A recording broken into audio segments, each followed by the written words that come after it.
जिज्ञासा और उत्साह के पांवों पर सधे, यानी दो गणमान्य गधे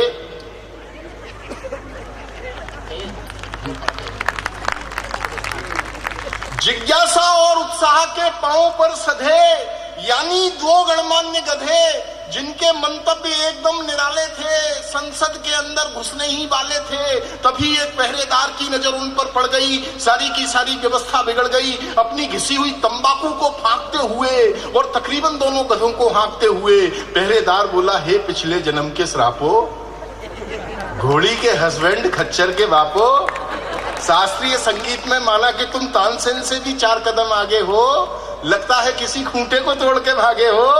अरे संसद के सूर्य तो हमेशा से ही अस्त हैं, यहाँ सैकड़ों लोग पहले से पदस्थ हैं। देश के दुर्भाग्य का आंकड़ा कई गुना है, तुम हरामखोरों को कहां से चुना है।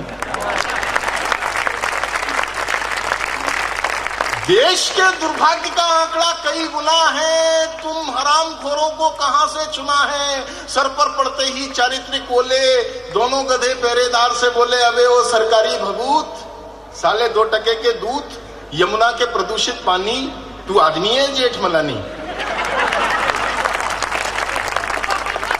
यमुना के प्रदूषित पानी, तू आदमी है जेठमलानी, भिस्की से दुश्मनी, प्रतिशोध रम से, इन सांसदों की तुलना हमसे।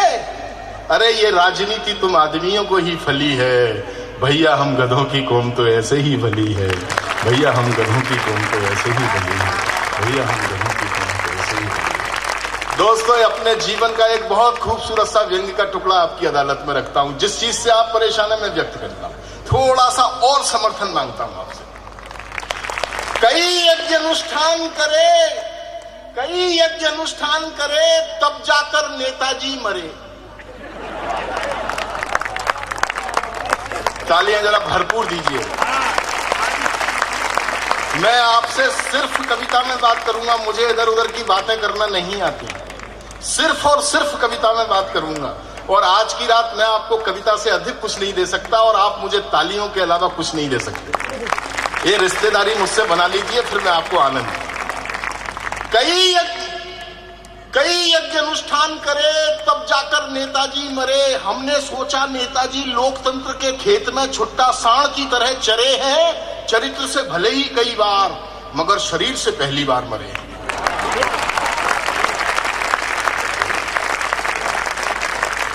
चरित्र से भले ही कई बार मगर शरीर से पहली बार मरे हैं। आत्मा के इसी प्रयास पर मैं पहुंच गया नेताजी के निवास पर। हमेशा की तरह आंखें नीचे, खुले आसमान के नीचे नेताजी पड़े थे, पास में कुछ शुद्ध चमचे खड़े थे। तभी नेताजी की याद में फूट फूट कर रोते हुए, अपने स्थूल शरीर को ढोते हुए एक व्यक्ति उजले वस्त्र, चेहरा खुतरा, एयर कंडीशनर कार से नीचे उतरा और नेताजी से लिपट कर बोला, बिना मुहूर्त ये नारियल किसने मोला। मैंने उस व्यक्ति की पीड़ा को सहा। पास में खड़ी एक वृद्ध महिला से कहा, माता जिसके करुण क्रंदन से ये वातावरण स्तब्ध एवं मौन है, नेताजी की याद में ये फूट फूट कर रोने वाला नमूना आखिर कौन है। ना पांवों में मेहंदी ना माथे पे रोली। माता सात्विक लहजे में बोली, बेटे शोक के पृष्ठ पर करुणा की भाषा, निराशा के चेहरे पे अपेक्षित आशा, कोई खास व्यक्ति ही लिखता है। मुझे अफसोस है कि तुझे ये नमूना दिखता है। बेटे ये अय्याशी की कोख से जन्मा, शबाबों ने इसे पाला है। नेताजी ने दिन रात परिश्रम करके इसे ढाला है। सत्ता के आंगन में इसका बचपन चीखा है। ये राजनीति की उंगली पकड़कर चलना सीखा है। बेटे ये नमूना नहीं, आज के दौर का सबसे बड़ा शिष्टाचार है। ये नेताओं का आवारा बेटा भ्रष्टाचार है। ये नेताओं का आवारा बेटा भ्रष्टाचार है।